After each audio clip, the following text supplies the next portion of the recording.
and I said I was done. I did one other thing. It's probably not the best move I ever made, but in 2007 we had a Chevy dealership in Wadsworth that was going to close. Now this was one of the best Chevy dealerships in the state of Ohio. The numbers reflected it. It was a good business. And then a gentleman by the name of Mickey Miller purchased it. Does anybody know the name Mickey Miller? Mickey bought it. He took it from one of the best dealerships to absolutely one of the worst. Bad. TV cameras there all the time. He was actually indicted for 38 counts of money laundering, and the dealership was going to close. I was asked if I would do one more thing for my community, and that is buy the facility and keep the employees employed. There was about 45 employees. Again, I did not need a dealership. I did not need it at the time, but I did step up. I met with all my employees and I met with all of the employees, and I said, let's make this work again. Bought the facility. We took it from the worst possible position in 14 months to a good, stable operation. And then what I found out was that it wasn't the economy that was going to hurt me the most. It wasn't the car sales were falling. It was the federal government, because if everybody remembers, 14 months after that, General Motors filed bankruptcy, sent me a letter that said, we don't believe you belong in business anymore.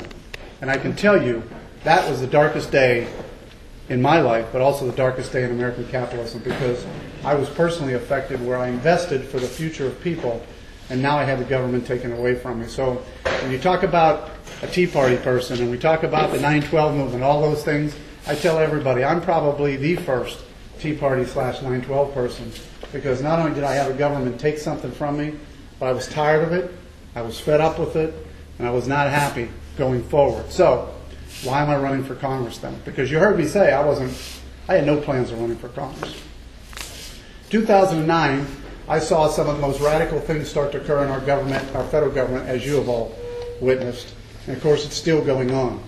But I was more concerned as 2009 passed on for my children who are now in college. How are they ever going to pay these bills? How are they ever going to pay this debt? How are they ever going to pay this burden that's coming down on them? That was a big concern of mine.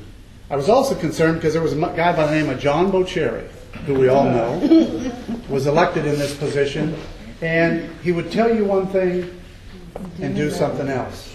Tell you one thing and do something else. And I started to realize that this guy really doesn't represent us. But what really was the final blow and the final decision for Jim Renacci to run for Congress was in January 14th, 2009. John Bocherry didn't tell me directly. He told me through a surrogate that he was going to support car dealerships. He was going to support them because they're small businesses, they're an important part of the community. And on July 14th, there was legislation went through the House of Representatives to reinstate all car dealerships. And even though John Bocherry had said, I'm going to defend car dealerships, what do you think John Bocherry's vote was? No, he voted against it. Sure. On the 15th, I told John Bocherry, not directly, through his same surrogate, that I'm going to remove him from office. And I'm going to do whatever I can to remove him. So that's why you see me here tonight. It's not because I need this job. It's not because I have to have this congressional job. This guy has to be removed. Now I'm going to give you 3 reasons, and then we'll open up for questions. 3 reasons why I believe, 3 reasons why I'm running for Congress. Number 1, you're not represented by John Bocherry in this district. You're represented by Nancy Pelosi. Number 1. We need to be represented by somebody who is truly going to go down there and serve. John Bocherry is not serving you. You're being served by Nancy. Nancy Pelosi is absolutely representing you. John votes 94% of the time with Nancy Pelosi. That's number 1. Number 2, I'm a firm believer that we need to put people in Congress that have the experience and the background that I have. Because what we have today is we have people in Congress that have no business background, no experiences, have never made a paycheck, do not understand what it means to make a paycheck, and don't understand when they vote for cap and trade or they vote for half of these ridiculous things, what it does to the small business owner. When the small business owner employs 77% of the people in this country, we have to make sure that we can at least help the small business person, not take away from them, because they're the ones who are going to employ this generation and the next generation. And we have to have people in Washington. So if you look at my experience is this. I've signed more of the front of paychecks than back of paychecks. I've balanced more businesses. I've owned over 60 different companies. When you talk about all the nursing homes and all the businesses, I've not only operated them successfully, I've employed and I've created over 1,500 jobs. No other competitor, nobody else running against me can say that. Nobody else, even John Boccieri, nobody in the Republican primary, or nobody in the of course, John Boccieri can say that they have the experience I have. The third reason I'm running, and there's 4 pieces to this. I'm a firm believer in less government. I've had to live it, folks. I've had to live it through the nursing homes, and I've had to live it in the car dealership. I'm a firm believer in less taxes. We are overtaxed drastically, and we need to fix that. The third thing is I believe in personal responsibility. We need to bring that back.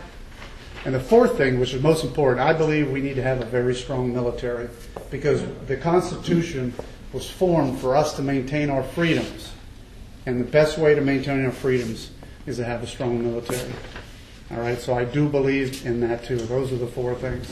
Now, a little bit of background, because some of you probably heard Jim Renacci's been endorsed by the Republican Party. Jim Renacci's been endorsed, and the truth of it is, 9 months ago, nobody knew who Jim Renacci was.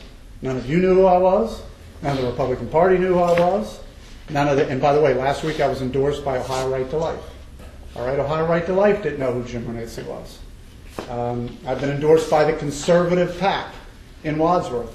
None of those guys knew who I was. How did they get to know who Jim Renacci was, and why did they endorse me?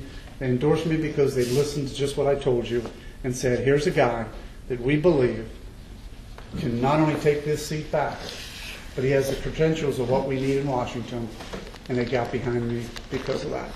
So I'm proud to say that in the last 6 to 9 months I have over 100 endorsements. And I know to some people that's bad. You know, oh, you've been endorsed. I know there's some people out there right away because Jim Renacci has been endorsed by the Republican Party. That's bad. The truth of it is, again, they didn't know who I was. All right? And I walk around today, and as I told you, I've got over 110 endorsements. I got Concerned Women of America have endorsed me. Votes for Women have endorsed me. All these things are on the internet, by the way, RenacciForCongress.com. You can find out all that. But it didn't come from me doing anything other than on August 23rd, jumping in this race, getting out, shaking hands, meeting people. I've met over 50 people a day since August 23rd. All right? And if you think about it, now sometimes it's 200 people, sometimes it's 3 because I'll go to 3 different businesses. But I put my businesses off to the side. I've dedicated, since August 23rd, 7 days a week, except for this. From 3 o'clock in the afternoon on Saturday until 3 o'clock in the afternoon on Sunday, I do take time out for my wife and church. And I'm going to always make sure that 24-hour time, nobody bothers me. Otherwise, I'm back at it right after that. So I have dedicated my time and put those businesses aside because I want to serve you. And in closing, before I ask for any questions you may have about principles, background, whatever I believe in, I will tell you this. The number one reason that you should send me to Washington is because I don't need the job. And if you think about it, we send people to Washington that need the job. And when they need the job, they're going to go down there and try and keep the job, no matter what. All right? The Constitution was not formed so that our congressmen got employment for life in Washington. The Constitution was formed and set up so that we ultimately took people who had already served their communities, their families, and went down to Washington and served everybody else and then came back. I promise you I will do that. That's one of the most important things. So if you take my 27 years experience and that last thing I just told you, that I don't need the job, but I do want to serve you, that's what sets me aside from everybody else. With that, I'm going to open up for questions. I do have a lot of positions, but